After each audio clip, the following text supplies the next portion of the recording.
வாழ்வில் வார்த்தை ஊழியங்கள் வழங்கும் இன்றைக்கான இறை வார்த்தை. இயேசு கிறிஸ்துவின் இணையற்ற நாமத்தில் இந்த காலை வேளையிலே மகிழ்ச்சியோடு உங்களை வாழ்த்துகிறேன். இந்த புதிய நாள் உங்களுக்கு ஆசீர்வாதமான நாளாக அமைவதாக. ஆண்டவரே, இந்த நாள் முழுவதும் என்னை பாதுகாத்து கொள்ளும், என்னோடு இரும். இந்த ஜெபத்தை நாம் ஒவ்வொருவருமே காலையிலே தவறாமல் ஜெபிக்கிறோம்.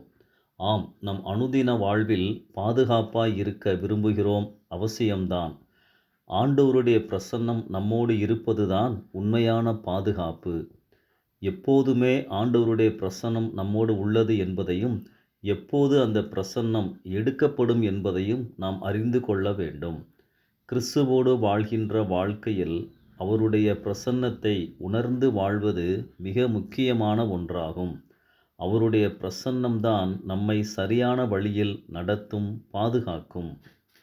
பழைய ஏற்பாட்டில் இஸ்ரவேல் ஜனங்கள் கடவுளை மறந்த பொழுதெல்லாம், அவருடைய வார்த்தைக்கு கீழ்ப்படியாமல் வாழ்ந்த பொழுதெல்லாம் எப்படி அவர்களை உணர்த்தினார், தண்டித்தார் என பாருங்கள். நியாயாதிபதிகள் 6ஆம் அதிகாரம் 1ஆம் வசனத்திலே அவர்களை 7 வருஷம் மீதியானியரின் கையில் ஒப்பு கொடுத்தார். அதாவது அவர்களை விட்டு தம் பிரசன்னத்தை எடுத்து விடுவார். அப்படி கடவுளின் பிரசன்னம் அவர்களை விட்டு விலகினதால் அவர்கள் வேலி இல்லாத தோட்டம் போல ஆகிவிடுவார்கள்.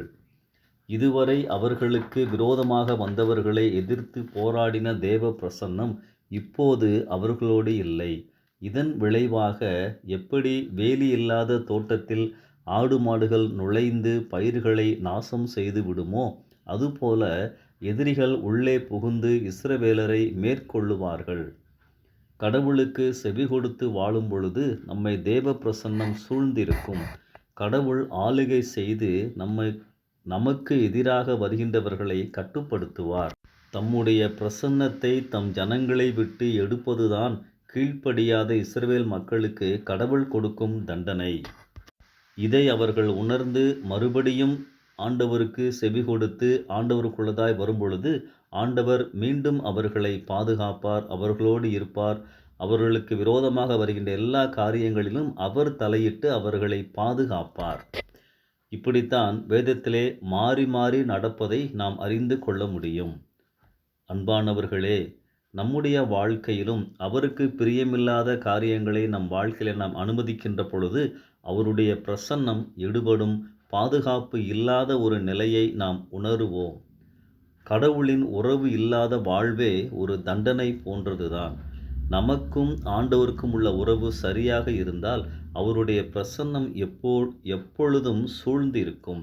அவருடைய பிரசன்னம் நம்மோடு இருக்கின்ற பொழுது எந்த விதமான தீங்குகளும் ஆவிக்குரிய சேதங்களும் நம் வாழ்க்கையிலே ஏற்படாது. ஆண்டவர் நீதியுள்ளவர், நம்மேல் கரிசனையுள்ளவர். கர்த்தரை நம்பி இருக்கிறவனையோ கிருபை சூழ்ந்து கொள்ளும் என்று வாசிக்கின்றோம். கலங்காதிருப்போம். ஆண்டவருடைய பிரசன்னத்தை எப்போதும் நம்மோடு வைத்திருக்க முயற்சி செய்வோம். அதற்காய் ஜெபிப்போம். ஆண்டவருடைய வழியிலே நடக்கும் பொழுது அவர் என்னோடு நடப்பார். இந்த சிந்தனையோடு இந்த நாளை ஆரம்பிப்போம். கர்த்தருடைய பிரசன்னம் உங்களை தாங்குவதாக. ஆமென்.